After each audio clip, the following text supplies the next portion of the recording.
name is Sarah. I'm going to show you how to paint this awesome seahorse underwater painting. Okay, let's get started. I actually already painted the seahorse in. So use black, you can use your small brush. The first thing I'm going to do is I am going to take my big brush and grab my black paint. I'm going to paint 4 fingers from the top in black, and I can even mark it if I need to. So almost like right above that head. And you can go left, it doesn't matter because we have a lot of layers, so if you want to go across, you can. You can make the X's. And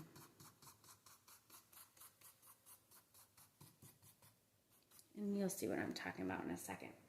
Then I'm going to clean my brush, primary blue, and I'm going 4 fingers from the bottom. And I'm just kind of, doesn't matter what direction, just kind of going in there. Now I'm going to take my big brush, grab some more blue, and I'm going to go overlap just a little bit on the top, probably just 2 fingers, kind of near, so he has a finger of a space. I think my brush was too wet. And then I'm going to go on the sides. And the sides I'm going to do like 2 fingers. Do 2 fingers, just a little bit, maybe a finger over that blue since I have a little bit of black on my brush. I'm going to drag this black out too because there's too much, but I'm doing the sides. If you didn't have enough paint on your brush, you can add more to it. Okay, so now I'm going to clean my brush and I'm going to go with light blue. What I'm going to do is, this is all dry, I'm just going to go over it. Oops, that'll be I need a little whiter. Blue is really strong, so make sure when you mix this, just a little bit of paint, white paint. I'm going to try to actually go around it, because when I went into it, you lost. Okay. And I'm going to fill that all in. So here's the smart way. I did the wrong way. I'm going to do the blue and white. I'm going to go near the seahorse with that, and then I'll do my medium brush. Thought for some reason I could go over it. I'd still see it, but I guess I do have a lot of paint.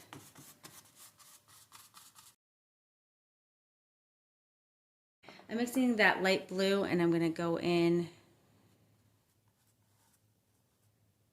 and you can wet your brush and it'll give you a nice glide. I cleaned this brush so it's a little already wet. I'm going around him. I don't know why I decided that this seahorse was a boy. So I wrote and illustrated a children's book, and it was about random facts on animals, and the seahorse is the only male that gives birth. I thought that was really interesting. So seahorse males give birth to their kids. That's really crazy, actually. Okay, so to get around in this area, I can use my medium brush, and I can even, because it's pretty wet, still I can just kind of go back and forth in here. But it's just adding it more blended. I'm not too concerned because I'm going to sponge paint. So now, this is very similar to the frozen painting because you have the same color scheme. And you'll notice if you ever do more paintings with me, I do the same exact styles, just in different formats, but it's kind of like the same repetitive thing, but in a good way. So I'm going to take my brush, I'm grabbing a little bit of yellow and white, and I'm just making these X's. And I'm doing it kind of around the seahorse. And when I go in the blue area, I get more of a blue-green. And then once you start painting, if you do a lot of these, you can kind of play around with your own techniques and see what works best for you. So if you really enjoy sponge painting, it's kind of also a similar technique to the dragon, but we didn't use a sponge. You could use a sponge for that instead of just using your brush. So I'm going around. This tail is wet, so I'm not going to go inside there. I'm not cleaning my brush, but I don't have a lot of paint. I'm just going to grab a little bit of white, and I'm just kind of moving it back and forth in here to get some more colors. For the sponge, you can use a household sponge, like whatever cleaning sponge, which is what I will use because I don't want you guys to think I'm buying something special and I didn't inform you about it. Got into the class and you're like, what? You didn't tell me I needed this before I started. Okay, so I'm going to take some more yellow and I'm moving it back and forth. Again, more color before I start sponging.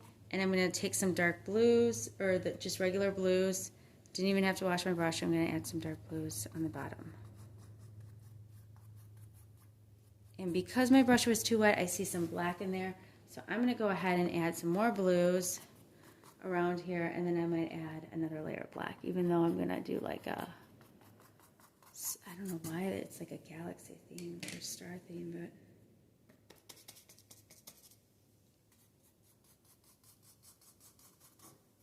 but okay, cool. So now I'm going to go around the edges a little bit.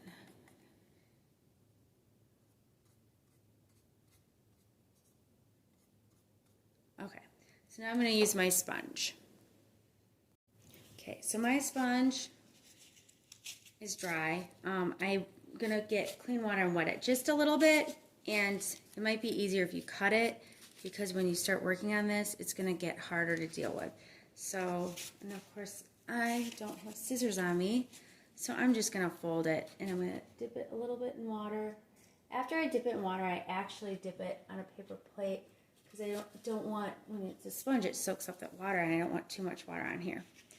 I am going to start around the Seahorse, and then I'm going to move my way out. So the first thing I'm going to do is I'm going to add a little white. The key to a sponge is you don't want a lot of paint. So this is a lot of paint, believe it or not. So sometimes I sponge the table, or I'll sponge the plate, or wipe it off. I think that's pretty much a good amount. And then I'm just going to go in and dab. The nice thing is my canvas is already wet. So as I do this, it's blending on top of each other. You can also finger paint. Like, clearly I don't mind getting my hands dirty. I don't mind finger painting. I mean, I don't mind it at all. I do it all the time. But this has that ocean theme, so I like the texture you get. Like, you get all these little, which you don't get with using your finger as much. So also there's other ways to get this texture. I saw a YouTube video in which you can put cellophane on it, and you can kind of just push it around, and it will make the paint give all this texture. But I actually prefer this method, and I'm just, like I said, I'm just taking that white, I'm dabbing just a little white on my plate, and I'm just lightly, gently putting it, and I'm overlapping a little of that yellow. I prefer this method because I feel like I have more control, because when you put that cellophane on, it's cool, but I don't know. I just don't have control over it, and I don't know what's going to happen where I feel like when I can sponge it, I think that's also cool for like prints and more different type of texture. But hey, you can always try it out, especially with a painting like this, because I'm still going over this white, still going around even though I'm talking. The cool thing too is when I go into the yellow zone, I pick up more colors. So see, my sponge is no longer white, and these colors are adding more tones in here that I don't even have to worry about making. It's automatically doing it for me. But if I had too much paint or too much pressure, then you get all one color, you're not going to get all these tones. Okay, so I got all around, and I got in the yellow area. Now, sometimes I say for extra credit you can do, I don't know why, I say the weirdest stuff sometimes. But if you wanted a different tone of blue, you could mix a little bit of cobalt blue or the blue that I love with a little bit of red and white, and you can get like a purple, some purple tones in there too. But I'm just going to stick away from that today. I'm going to do my dark blue, and I'm going to start going, instead of going in the middle, obviously, because if I go in the middle, it's going to be dark. And I like that little halo. I'm going to do dark on the edges, and then bring it in and out.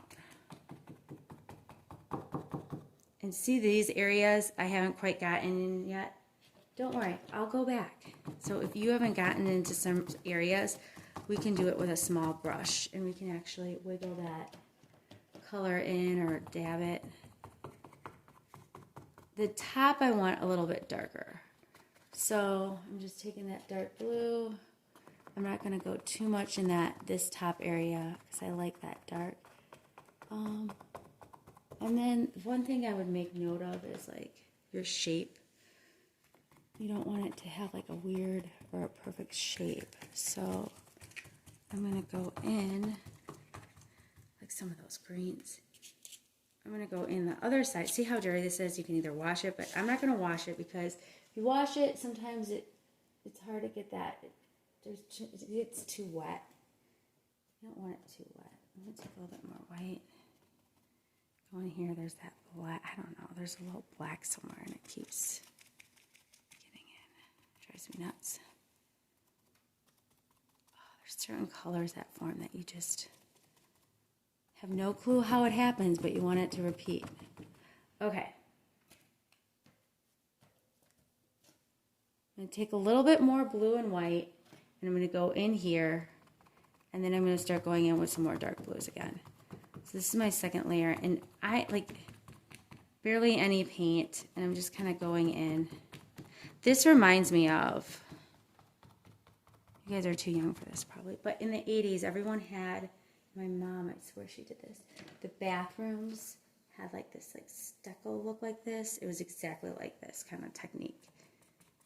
And when I teach these classes, adults, probably like in their 50s, 60s, can do this really well. And they're always like, yeah, I did this to my bathroom a long time ago. And then I always ask them, is it still like that, their bathroom? And I haven't heard of one person that their bathroom is still like that type of look. That was really, really big. Like my mom did that to her bathroom. Everybody did that. That was like the thing in it was like the early 90s. Have like a stucco. Okay, so I'm gonna go in with dark blue.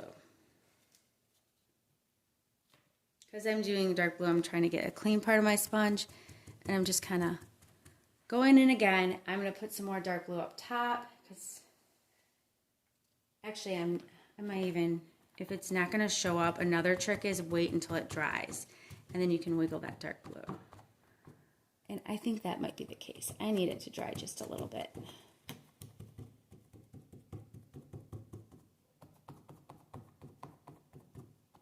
I love sponge painting. Okay.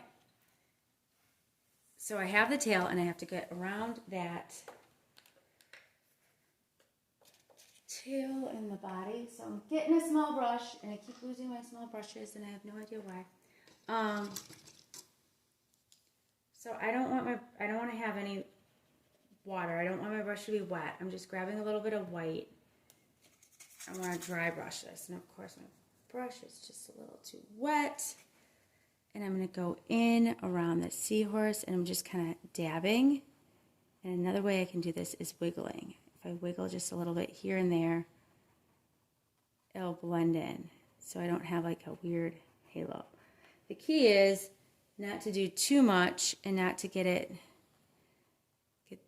bring that black in.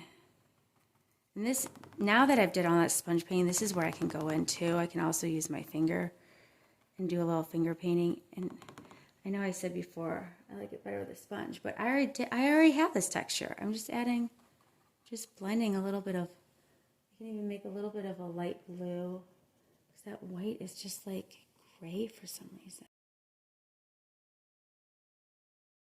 Type of painting too, you got to look at it because everyone's is going to be different. You're going to have different colors in different sections. Even if you followed me, you might have more yellows and whites over here or whatever, especially when you're sponge painting. So take a second and just kind of look at it from a distance and think, do I need more whites? Do I need more yellows? So I'm going to add maybe a little bit more white in here. I want it lighter down here because that's where my plants are going to go. And I want to see some more blues. And I feel like that blue is just not showing as bright as I know it can. So I got to wait until some of that area dries. You want to dip that small brush in water, and to get these nice smooth lines, you're going to take your brush, you're going to add pressure, and I'm just kind of release it as I go higher, and it goes thick to thin. I wouldn't be too concerned on what the picture looks like for these plants. You don't have to do exactly 4 because the picture has 4. In fact, I'm just going to do a few of them on this side, these like wiggle things. Seaweed, what it is. Wiggle things, seaweed. And you can make them as high as you want, or you can make them as thick. So I just did like 3. And then on this side, this is like my favorite plant right here. I'm going to do it on this one first. But I'm going to make these dashes. So think of a dash and then think of a V. So I got, see how you get that V, V. And then the V goes down. And as you get further down, it's a little bit long, it gets bigger.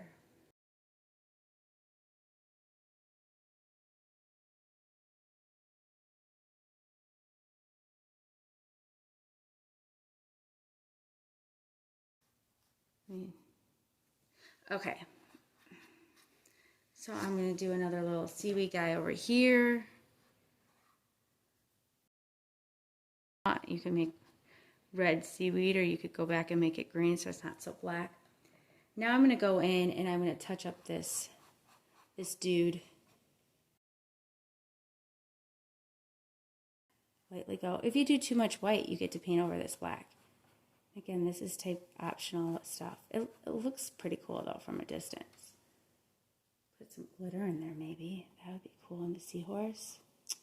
Then he'd be shiny. What I'm going to do is I'm going to take my brush, get it wet, grab some white paint, and I'm going to just flick it like this. So it's chopsticks. But I'm only doing it on the top. So I'm going to bring this down a little bit so you can see.